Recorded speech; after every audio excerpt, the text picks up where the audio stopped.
జల్లెడి పడితే ఒక్కడు కూడా నిలబడ్డా. ఇలాంటి ధైర్యం లేని జనాన్ని పెట్టుకుని వీడేం చేస్తాడు?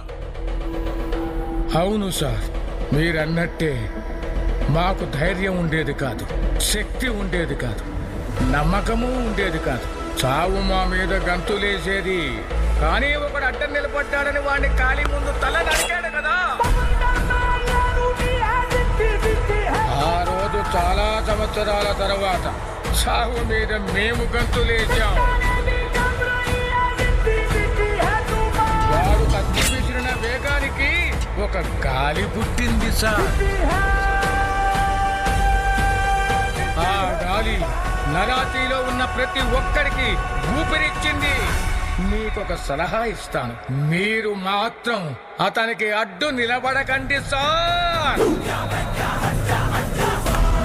Yes.